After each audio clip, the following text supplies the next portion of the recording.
was reading this very colorful, well laid out article by Hong Kong Free Press the other day. It's called "Thousands of Hong Kongers Urge U.S. to Pass Bill Defending Human Rights Amid More MTR Vandalism and Tear Gas." Wow, that's long. Hong Kong Free Press is not at all a government supporter. They've clearly chosen a side in this drama, and the side is separatism and bleak prospects. But that's why this article is so interesting to me. You see, they're trying to show these protesters in the best light possible. And still the protesters come off more like rioters than anything else. You aren't in a revolution. You're in a bunch of protests and riots, and there's a very big difference between protests and a revolution. Can you think of what those might be? No? A protest is a bunch of people with a complaint, usually holding signs and trying to get attention for their issues. A riot is a protest that spreads violence, like yours. A revolution is a war. If the United States annexes Hong Kong from China, there will quite possibly be war. Do you know how many millions of people might die? Do you care? Do you even know what you're doing?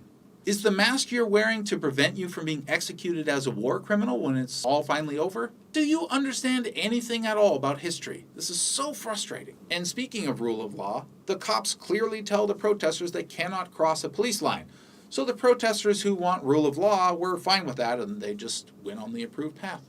Oh, no, I'm sorry. That's what would happen if they actually wanted rule of law. Instead, according to this anti-unity website, which will try to paint them in the best possible light, they vandalized the subway station, blocked the exits with piles of trash, smashed windows, and created a large fire. Then the protesters set multiple fires across the area, damaging the subway system and stopping traffic. That's weird. I thought you wanted rule of law. The Hong Kong police issued many warnings, but protesters refused to stop destroying the city. They are violent, they're breaking laws, and the one thing that we know they're against is the rule of law.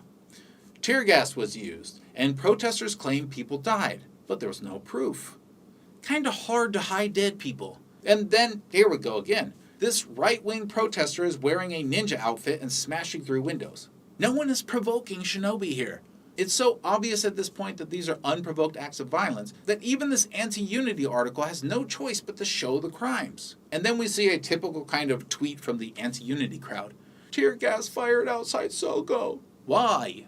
Why did these police fire tear gas? Could it have anything to do with the fires people were setting? How about the smashing of windows? How about the way the protesters are ignoring the rule of law? No, this is not a revolution. This is a wandering protest with riotous characteristics. One moment is peaceful, the next it's chaos. And all the while, the loudest, most violent criminals are the ones pretending to call for rule of law. In the US, your roaming bands of protests and violence would be shut down by the National Guard. If you kept going, you would get the real American treatment. Molotov cocktails, beating down police officers, you will be shot to death or arrested and imprisoned. And because you're Chinese, no one will call racism, no one will protest in your defense, and no one will save you. You'll be called privileged and no one will care. That's America. So please think about that before committing more violence. You want to ask for change? Go for it. But mass crimes are that much worse than individual crimes. And as the protesters commit more and more heinous acts, even the mainstream media is starting to finally mention it. You are not American. If you were, you would likely be dead or in prison by now. Remember that. Thanks everybody. 谢谢.